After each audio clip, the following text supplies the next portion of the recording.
Assalamualaikum warahmatullahi wabarakatuh. Perkenalkan, kami dari kelompok 8 yang beranggotakan saya sendiri, Renata Oversuci dengan NIM 192111156 dan rekan saya Hanifah Syarifatul Istiqomah dengan NIM 192111161. Di sini kami akan memaparkan hasil studi kelayakan bisnis kami mengenai geprek marga. Visi misi geprek marga. Visi menjadi geprek favorit dan berkah. Misi geprek marga memberi kepuasan dengan menyediakan geprek variasi sambal dan harga terjangkau dan rasa yang lezat untuk konsumen.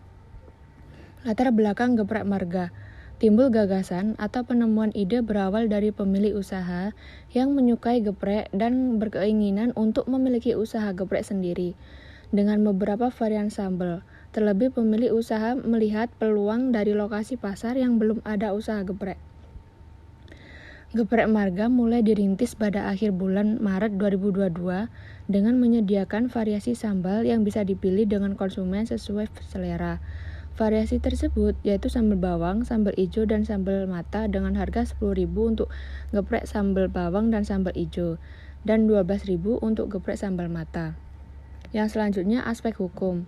Bentuk badan hukum. Geprek marga merupakan usaha perseorangan karena geprek marga merupakan UMKM dan usaha mandiri dari pihak pemilik usaha.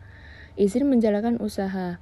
Ada beberapa izin usaha seperti izin BPOM dan sertifikat halal agar geprek dapat izin edar tetapi pemilik usaha belum mengurusnya. Yang selanjutnya aspek pasar dan pemasaran. Yang pertama potensi pasar. Geprek marga menyajikan geprek dengan rasa yang enak dan bumbu juga menyediakan variasi sambal yang menjadi poin utama sehingga dapat menarik perhatian dan minat pembeli. Yang kedua, peluang pasar. Geprek marga memiliki peluang yang terbuka karena lokasi terjangkau, lokasi penjual geprek lain jauh dari lokasi usaha dan belum ada yang menjadi geprek dengan varian sambal di sekitar lokasi usaha. Yang selanjutnya aspek pasar dan pemasaran terdapat 4, yaitu strength, weakness, opportunities, dan threats. Yang pertama strength, manajemen baik dan inovasi produk sesuai kebutuhan konsumen. Selanjutnya weakness, sumber pendanaan tidak terlalu besar sehingga perkembangan awal usaha sedikit lambat. Yang kedua, sedikit usaha untuk selalu mendapatkan kualitas ayam segar yang bagus. Yang ketiga, opportunities, daya beli masyarakat yang cenderung konsumtif dan lokasi usaha yang strategis. Yang terakhir, threats, perubahan selera masyarakat atau konsumen dan pesaing yang telah memiliki image. Yang selanjutnya, aspek pasar dan pemasaran.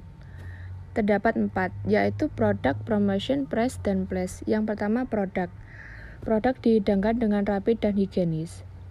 Geprek marga memiliki varian sambal yaitu geprek sambal bawang, sambal ijo, dan sambal mata. Promotion. Setiap hari Jumat, geprek harga menyediakan gratis es teh untuk konsumen. Yang ketiga, price. Harga cukup terjangkau mulai dari Rp 10.000 sampai Rp 12.000. Yang terakhir, place. Lokasi strategis dan tempat bersih dan mudah diakses. Selanjutnya, aspek pasar dan pemasaran atau analisis STP terdapat 3, yaitu segmentation, targeting, dan positioning. Yang pertama, segmentation. Segmentation demografis. Geprek marga ini ditujukan kepada seluruh kalangan masyarakat, tidak hanya untuk orang dewasa. Geprek marga juga dapat diminati para anak-anak. Segmentation graphics. Geprek marga ini cocok dinikmati di segala cuaca, baik panas maupun dingin. Segmentation psikologis. Geprek marga ini ditunjukkan kepada semua kelas sosial, baik kelas menengah ke bawah maupun kelas menengah ke atas, karena harganya pun sangat terjangkau. Yang kedua, targeting. Membidik pasar konsumen orang dewasa, tetapi tidak dapat menutup kemungkinan jika produk ini dapat diterima oleh segala kalangan dari umur. Yang terakhir, positioning. Konsumen akan mendapat ganti rugi jika ada kesalahan dalam produk geprek marga yang dibeli, dengan ketentuan kesalahan benar dari produsen. Untuk selanjutnya, aspek keuangan, modal awalnya itu sebesar 520.000, sumber dananya itu berasal dari modal mandiri dan juga dibantu keluarga. Untuk biaya kebutuhan usaha itu sebesar 130 sampai 170 per hari. Untuk 100.000 sampai 130 itu untuk membeli bahan baku, dan 40.000 itu untuk biaya tenaga kerja dan transport. Untuk harga jualnya itu geprek sambal bawang dan geprek sambal hijau itu seharga 10.000, dan untuk geprek sambal mata itu seharga 12.000.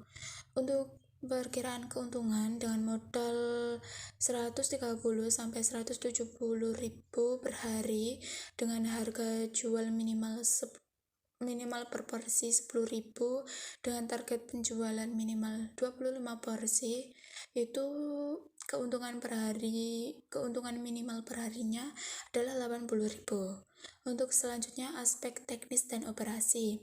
Poin lokasi dan tata letak itu lokasinya mudah diakses dan dekat dengan konsumen, dekat juga dengan bahan baku, tempatnya rapi dan bersih, terdapat kamar mandi dan musola, terdapat parkiran yang memadai, pembeli mendapatkan pelayanan yang ramah, bisa delivery order, gratis ongkir dengan maksimal pemesanan dan minimal jarak.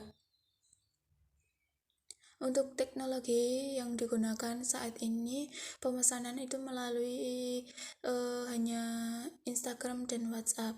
Untuk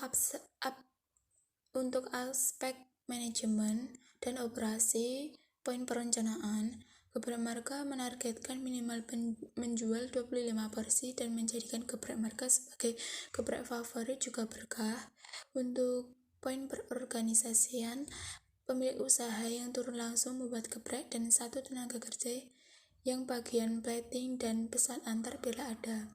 Untuk pelaksanaan, dilihat dari perencanaan, oleh karena itu Geprek Marga selalu berusaha untuk mengenalkan dan memberkahkan bisnisnya melalui promo setiap Jumat gratis es teh dan selalu menjaga kualitas geprek. Untuk poin pengawasan, pemilik usaha yang turun langsung menjalankan bisnis juga sebagai pengawas jalannya bisnis. Dan untuk sumber daya, itu berasal dari sumber daya manusia yang kompeten dan giat bekerja. Untuk selanjutnya, aspek ekonomi, sosial, dan budaya.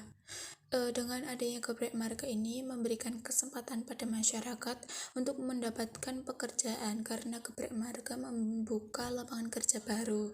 Bagi pemerintah ini untuk meningkatkan jumlah UMKM sehingga bisa mengurangi kemiskinan, mengurangi pengangguran. Untuk yang selanjutnya, aspek risiko.